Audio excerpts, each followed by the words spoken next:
Hello everyone, my name is Keane and I am a fourth year student in Mary Immaculate College studying German.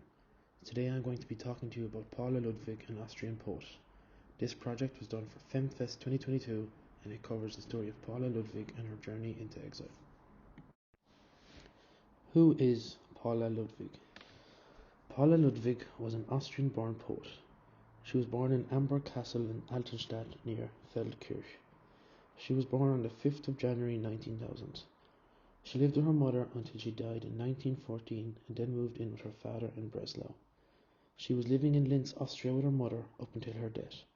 Paula's mother was making a living for herself and her 3 children until she died, and Paula's father, who was a Silesian carpenter, moved the children to Breslau in 1914. In 1917, she gave birth to her illegitimate son, Friedel, and she then moved to Munich for 6 years, and she moved to Berlin until she had to flee Germany. Paula moved to Munich with her son Friedel to a home for single young mothers in Munich-Nymphenburg, which was run by the Red Cross. Paula met many friends here, such as poet Elsa Lasker-Schuler, Waldemar Bonsels, Stefan George, and Erika Mann, and they all urged Paula to publish poems and drawings, and she picked up many things from her friends, such as lyrical imagery.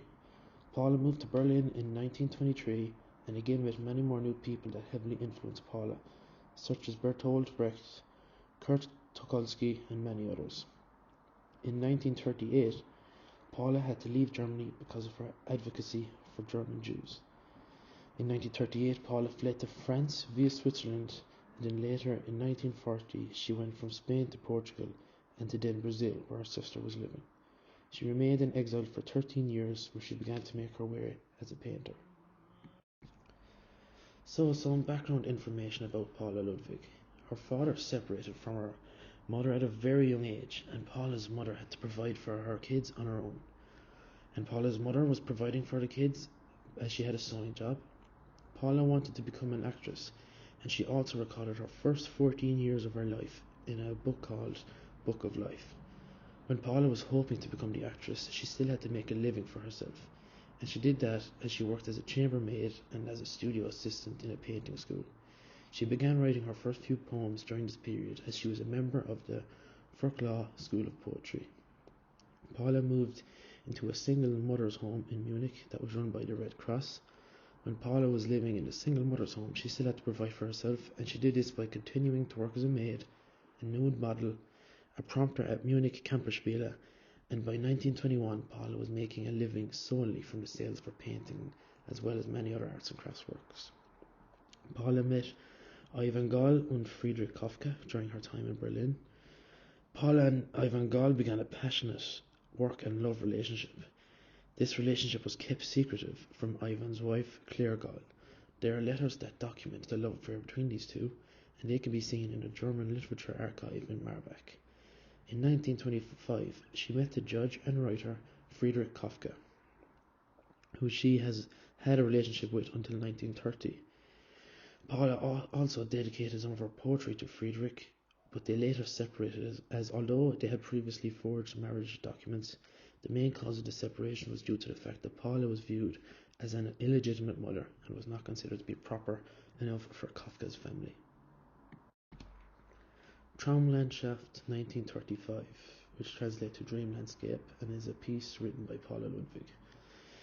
And the excerpt states, "For when I was 9 years old, we left that land for good. And from then on, I felt as though it had been transported from the earth. My homeland became the source of my dreams, my homesickness, and the root of all subsequent blossoms." And this excerpt is taken from Paula Ludwig's Traumlandschaft, which translates to Dream Landscape in 1935. This excerpt highlights the importance of the dream motive and her association with homeland in Paula's early pieces of work. The 5 years following the writing of this piece, Paula had to experience the horrible process of exile from her homeland, as she had to escape from Nazi Europe to Brazil. Paula continued to include the motive of dreaming in her writing, as most notably she used it in her 1962 writings of Trauma, which translate to dreams. Here she writes her pieces during her time in Brazil, and there is a common relationship that is used in her texts, which is shown to be her use of dreaming, her exile experience, as they are all seen in her literature, and seen in many more of her writings. And this is just an excerpt of poems that Paula wrote in 1958, and she mentions Vergisst nicht zuladen an deinen dürftigen Tisch die weise Mutter des Wehes, and this translates to do not forget to invite the wise mother of woe to your needy table. This is referring to the period when Paula returns to Europe after her period of exile, and there was nobody that was there to help her. Paula had nothing, and after all she had done to others, there was nobody there that was coming to her aid.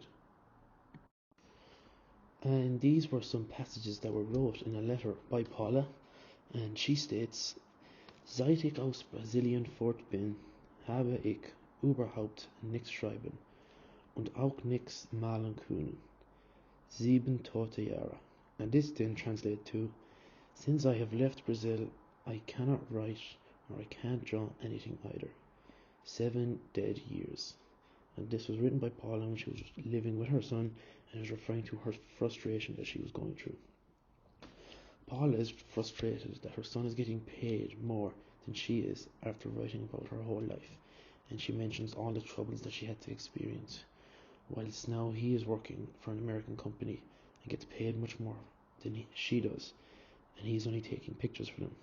Paula also mentions that after being a citizen of Brazil, that she got there too late and she never got to learn the language, and she was unable to write pieces during her exile, which brought more frustration to Paula.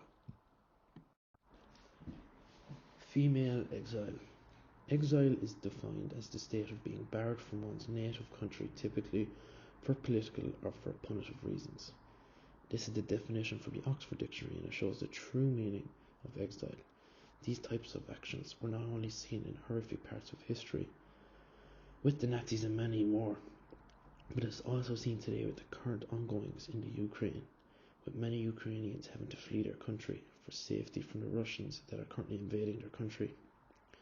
Paula had to flee from Germany due to her advocacy and defending of the German Jews, and she was subsequently threatened.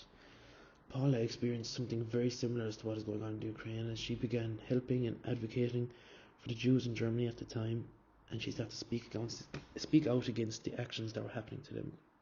And she was threatened by the Nazis, and she was forced to flee Germany. Paula spent then 13 years in exile, and she had to put a halt to her career of writing. Instead, Paula made a living from pressing flowers, where she would turn those into pictures and try and sell those paintings.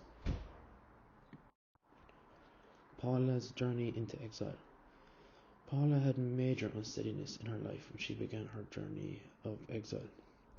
The reason behind this unsteadiness during this period was because Paula knew that she had to flee to the country, but her end destination was uncertain during this period.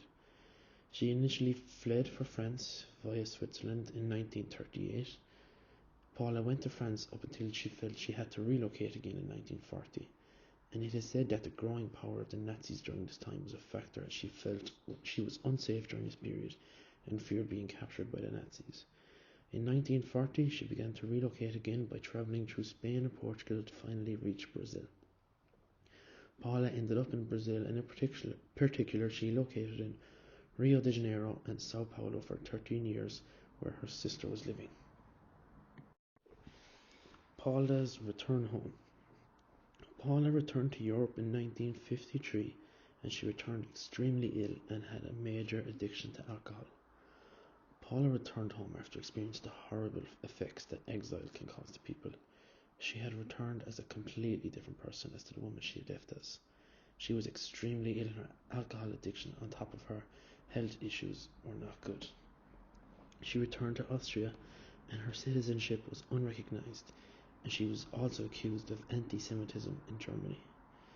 She was unrecognized as a citizen of Austria when she returned, and then decided to go back to Germany, but Paula was accused of anti-Semitism behavior for when she pointed out the German translation of Ivan Gall's Chansons Malaises, which Paula was to translate. This was a book written by Ivan Gall, and it translated to the songs of Malay Girl, and the letters documented between Ivan Gall and Paula Ludwig previously show that Ivan Gall was prompted to write the book from his relationship that he had with Paula prior. She then had to live penniless and sometimes homeless in Goetz, Austria and Dusseldorf, Germany. Paula was left in Europe with nothing and then decided to go and search for her son. Paula's life after her exile. In 1956, Paula moved in with her son Friedel in Wetzlar, Germany. Paula's son Friedel worked as a photographer in Wetzlar during this period. Paula lived here in seclusion up until 1970, and on the 27th of January, Paula died in Darmstadt and was laid to rest in Waldfriedhof. Waldfriedhof is a cemetery located in a forest in Darmstadt. And since 1975, the grave site has been acknowledged as one of the honorary grave sites in Darmstadt. What I have learned from this project. Prior to this presentation, I had a little bit of knowledge surrounding the female exile and a very low level of knowledge about Paula Ludwig's story. I have now fully grasped the horrible process that people have to go through during exile, as they are uprooted from their homes and are forced to resell elsewhere, and in many cases it will never be the same, as we can see from Paula Ludwig's story. This project has been extremely interesting and also extremely informative. The role of Paula Ludwig plays in showing the impacts of exile on individuals, the reality of being uprooted from your home and being forced to flee elsewhere in pursuit of safety, the value of literature to document and highlight the tough periods of exile and the different ways people can deal with it. Paula Ludwig's story into exile is important, as it shows how much of a crucial individual she is in showing the true effects that exile will have on a person. Paula was born in Austria, but from a very young age, due to her mother's death, the birth of her illegitimate son, and the threats she was receiving from the Nazis, etc., she has always been on the move from place to place and never got to truly experience her homeland, and hence why she has involved the dream motive of her homeland in the majority of her writings. Paula's experience with exile shows how badly it may affect an individual. Paula fled from Germany as a 38-year-old woman with an excellent ability to write and draw, but returned as a very sick woman with a bad alcohol addiction. This shows that there are many problems and obstacles people in exile have to face, as they are being forced into a new environment due to certain reasons, and many find it hard to adapt. And the results of how Paula returned to Europe show the true problems behind exile, and in particular, in this case, it is the exile of Paula Ludwig. It raises awareness about the current situation in the Ukraine and the exile the Ukrainian people must be going through at the moment. So the life of Paula Ludwig most certainly brings awareness to the situation of the Ukrainian people today. The Ukrainian people are fleeing from their country, and in some cases, many are entering Ireland in order to reach safety. Everyone will have to make sure that no Ukrainian will have to go through the same problems that Paula Ludwig had to experience. The bibliography, so this just shows where I got the majority of the information, and they've all been referenced here. So this is the end of my presentation. Thanks for listening, and I really hope you enjoyed my project on Paula Ludwig.